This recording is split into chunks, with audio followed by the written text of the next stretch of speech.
zombies in Australia, socio-political themes, and tears, and also a baby.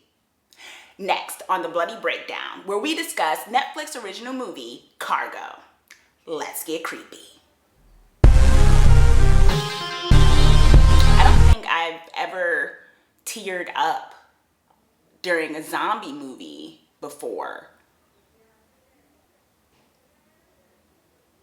Cargo, the Netflix original film, is basically a post-apocalyptic zombie land Australian thriller that deals with a father who is trying to basically save his baby daughter because they are living in a world where people turn into zombies. And he just recently, like in the very beginning of the movie, he loses his wife, who basically gets turned into a zombie who bites him. And now he has 48 hours before he turns into a zombie in order to find somebody who is able to basically take care of his daughter and raise his daughter before he turns himself and might eat his child. So the crux of the movie is him, I guess that's the play on the word, the cargo is his daughter. The movie was actually based off of a short film by the same name.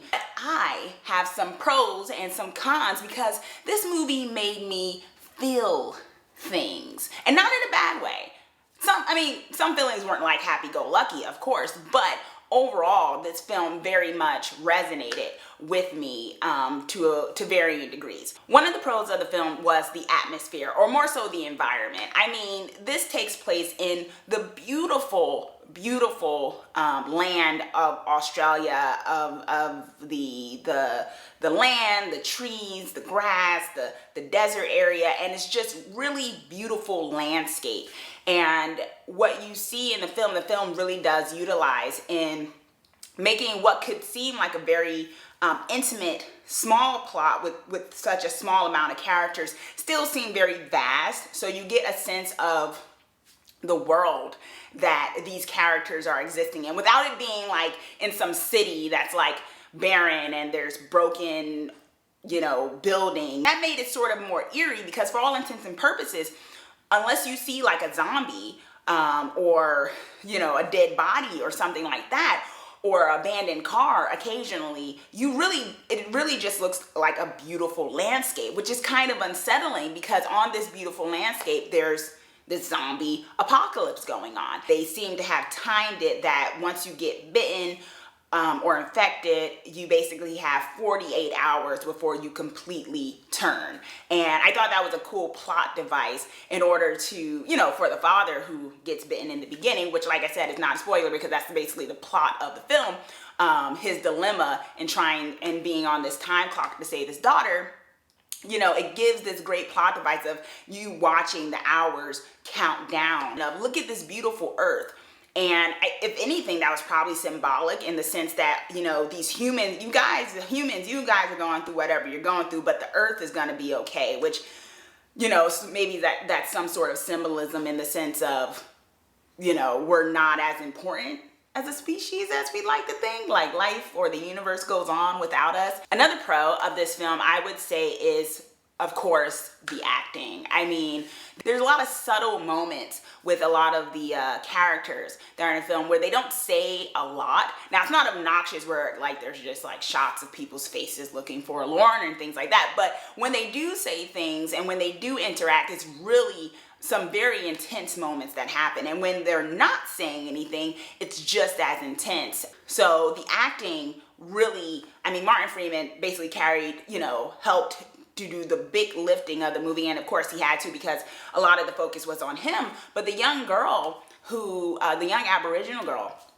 who was playing the young girl that he meets along the way, really did a great job. I think her name was Simone. Really did a great job in really just delivering her lines as a young child actor and making you believe her own emotions of going through this situation and how this feels, as a young girl, but not only just a regular, not regular, but like as a young girl, but a young girl who comes from a culture that, and getting into this next, that has been oppressed already in Australia. So I thought that was a really, I mean, all of that showed through with the acting in it. So you will not be feeling like this is some movie where they just threw everyone into a plot line and you're really just waiting for the zombies to come around. Like, you actually care about the performances in this movie. The other pro, like I was saying, I thought the plot device of the zombie symptoms was really cool. I mean,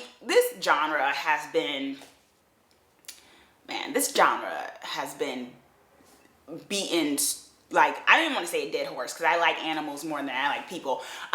This genre of zombies, it just seems like the go-to for a lot of horror pictures. Oh, the zombies run in this one. Oh, the zombies are slow in this one. Oh, the zombies aren't really dead. They're just really angry, infected people. I don't know. And I thought it did a good job because they weren't trying to rewrite the book when it came to the way the zombies were zombies, but I actually liked the very subtle, like I said, the very subtle 48 hours deal and the symptoms. Like, I think this was the first movie I've experienced where it's more terrifying, or it was more of an ordeal to watch whoever got infected go through the process of moving towards being a zombie. It really worked very well because instead of the zombie is the fearful thing, it's like the fact that these people are really kind of sick for the most part for the 48 hours that they're infected and what they go through.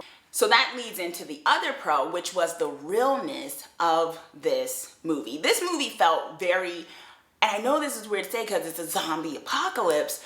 Not that I think that zombie apocalypse can't happen and that I haven't thought about how I would survive in them.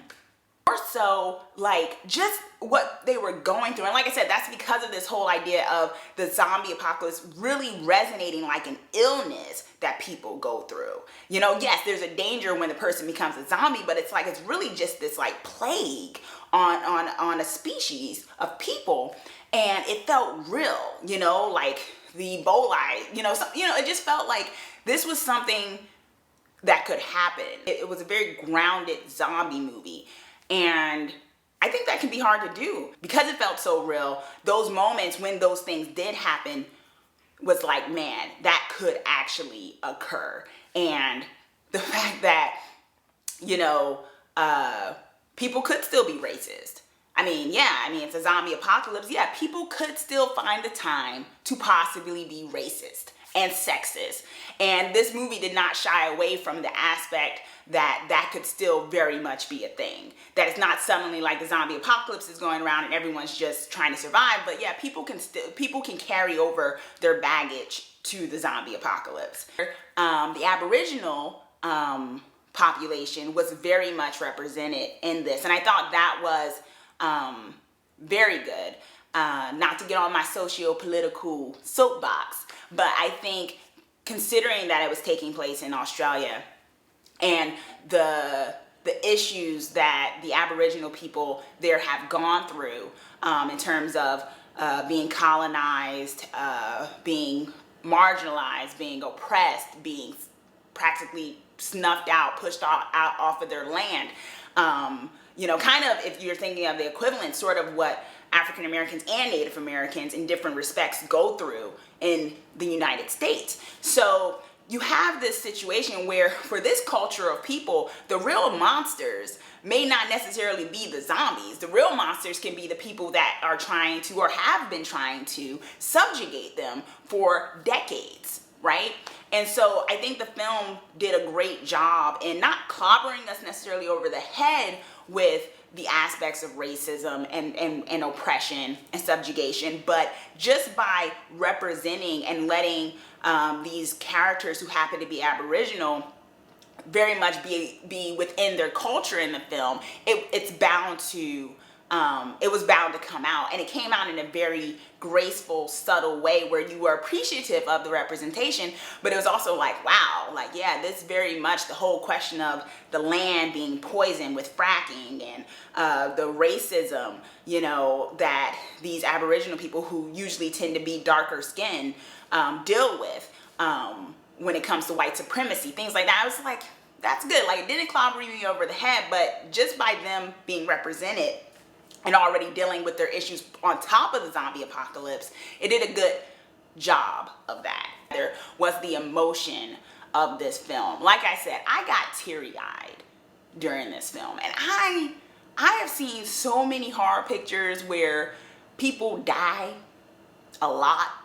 And sometimes, you know, like, they're really cool characters and I like them, and the director, whoever, or the writer did such a great job in making them important, but I don't cry. I don't get teary. I don't care. Like, I care, but not that much. I honestly, I got teary-eyed on a number of occasions in this film, and I was shocked myself. I was like, wow, I was not expecting to have this resonate with me, and not in like an emotionally manipulative kind of way. And if you've seen some of my previous videos, you know how I feel about emotional manipulation, which is where I say there's this things thrown into the plot that are kind of against the narrative that we've seen up to that point, that really just are there to kind of make you feel some way that wasn't earned. You know, like, they want to make, you can tell they really just want to make you cry, but they didn't really, the writers didn't earn that by laying the real layers for that to happen. They just kind of wanted to jar you with it. And this film, they laid it.